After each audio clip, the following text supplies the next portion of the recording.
presenting to you the art and technique of perfuming.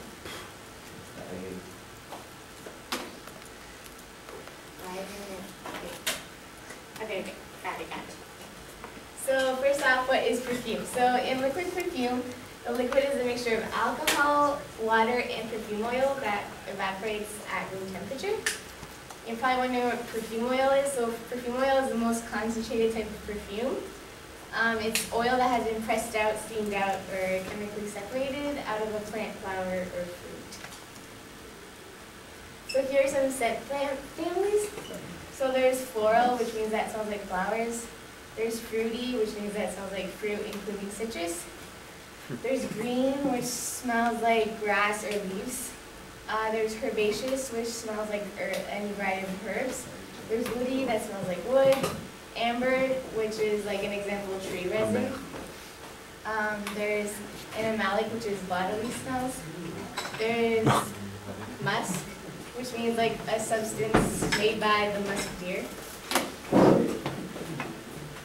Sorry. It's okay. And there's oriental, which is like amber and spicy. Why is it working? Okay. So here is kind of a wheel of all the scents. So you kind of an idea. It's the same thing.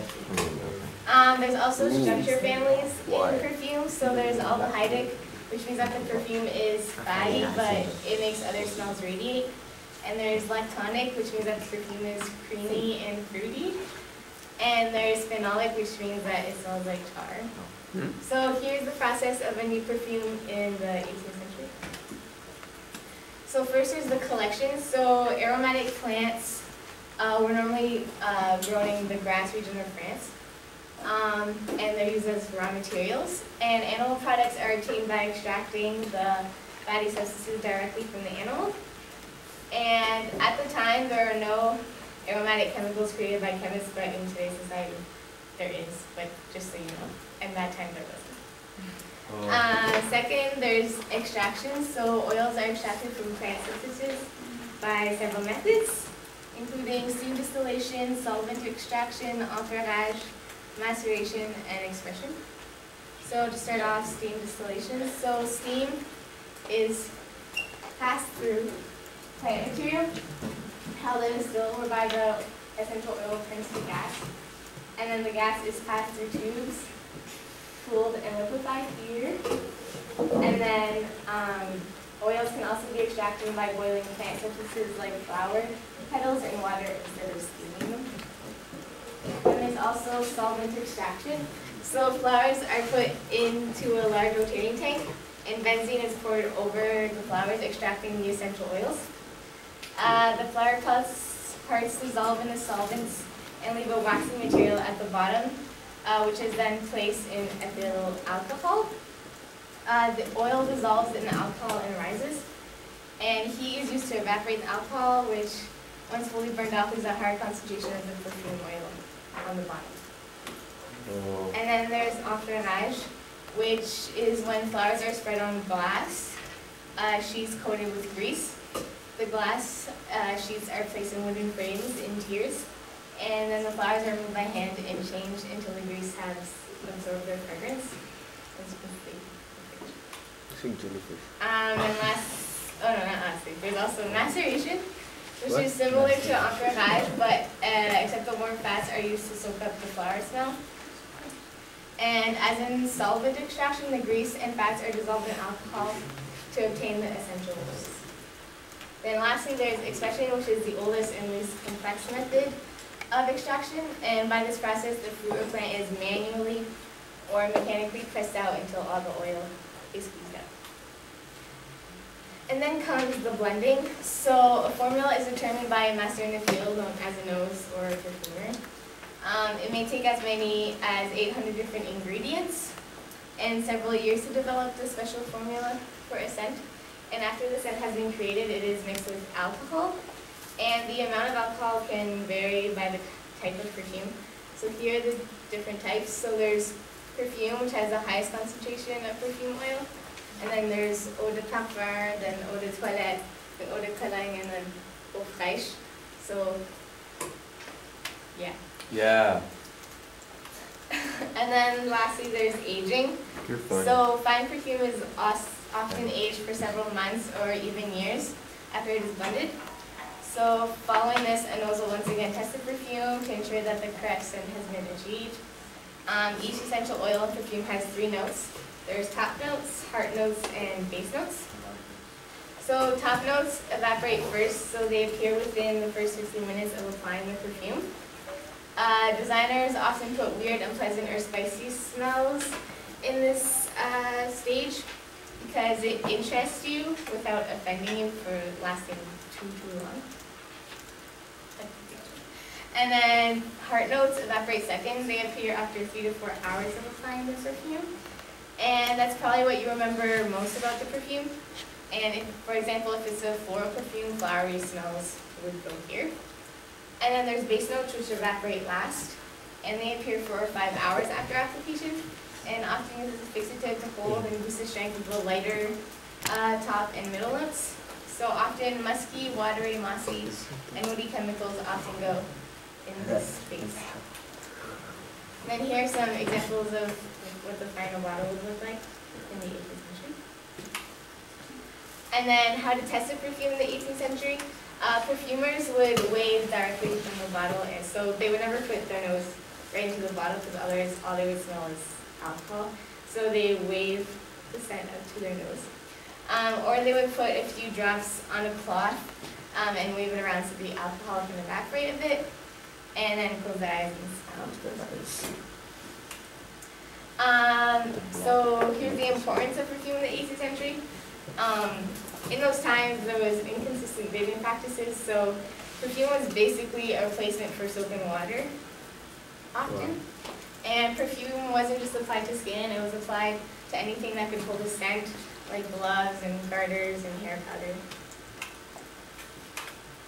Okay, so how can the complex layers of perfume be compared to the complex layers of Benoit's personality throughout the book? Damn.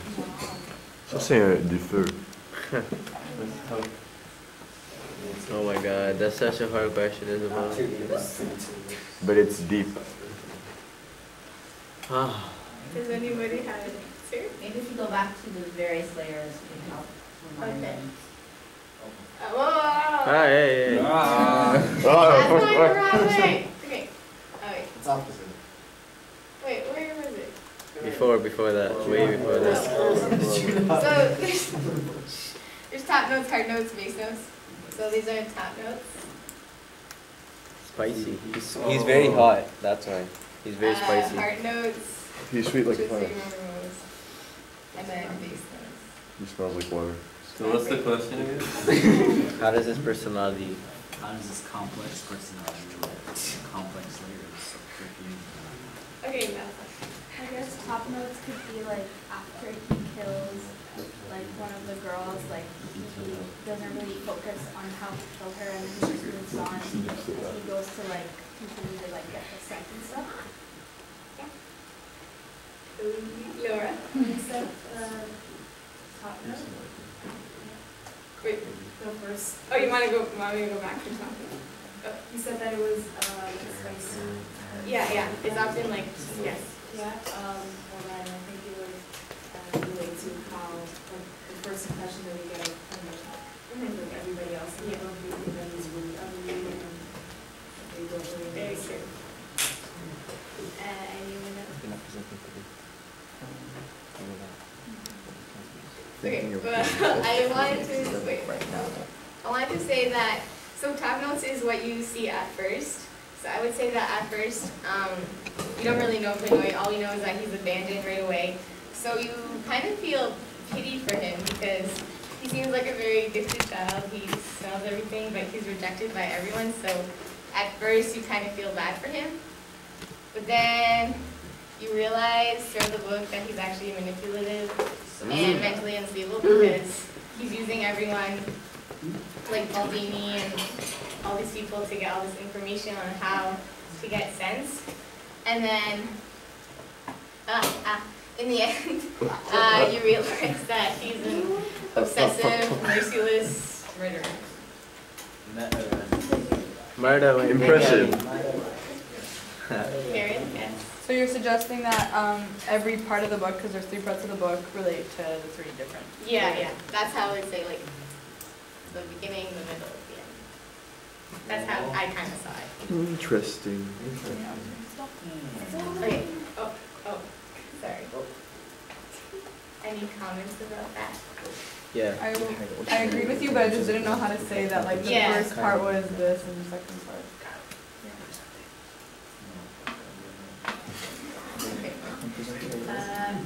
So in today's society, almost every celebrity has their own perfume. So how can this egotistical characteristic be shown in Grenouille's persona? Her biking. Wait, are you saying that the celebrity having their own perfume is egotistical? Yes. I disagree. Kanye. They want to make money. Don't give us. Okay, sorry. Okay, Karen. Well, he doesn't have his own perfume. He steals everyone else's scent. Like he doesn't.